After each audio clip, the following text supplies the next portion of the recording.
ఇస్లాం సనాతనమైనటువంటి ధర్మం.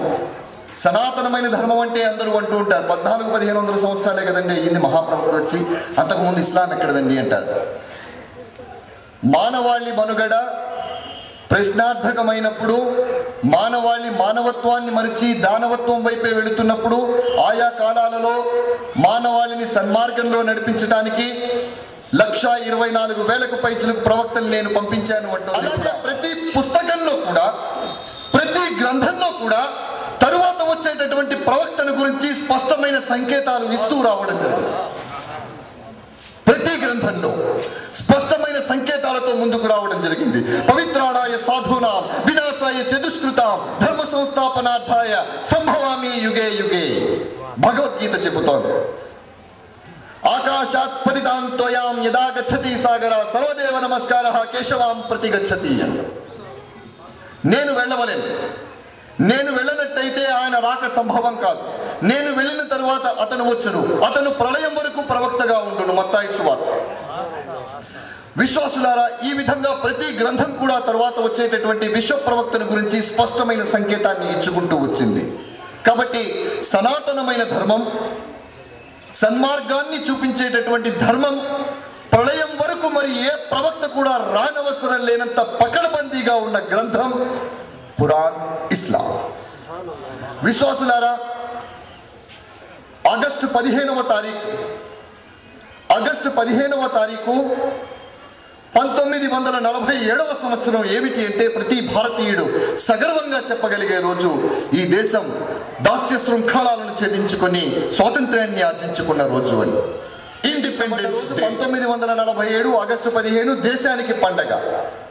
మిలాదున్ నబీ రోజున సర్కార్ రావడం అనేది ప్రపంచానికి పండగ. మిలాదున్ నబీ రోజున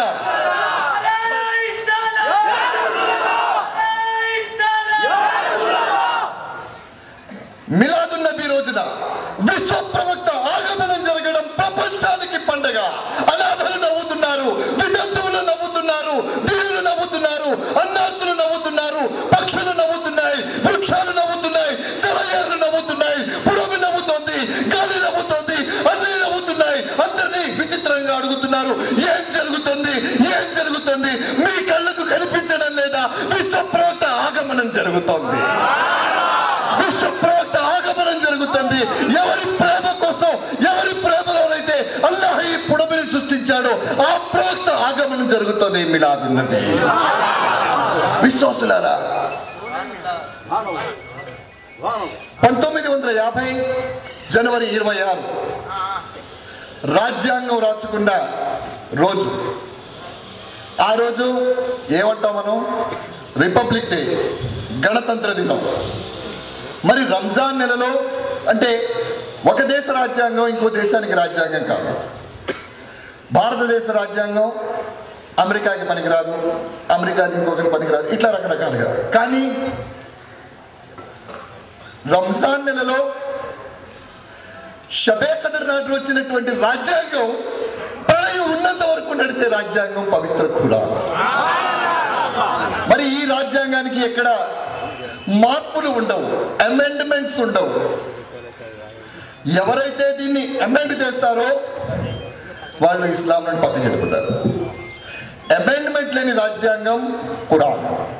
కాబట్టి విశ్వాసులారా, వినడం కన్నా, చెప్పడం కన్నా ఆచరణాత్మకమైన జీవన విధానం మనిషి జీవితాన్ని సమూలంగా మారుస్తుంది. మళ్ళీ మనం కలుస్తూ ఉన్నాం, ఇంకా చాలా విషయాలు మాట్లాడుకుందాం. వమాలైనా ఇల్లల్ బలాగ్. ఖుదా హాఫిజ్.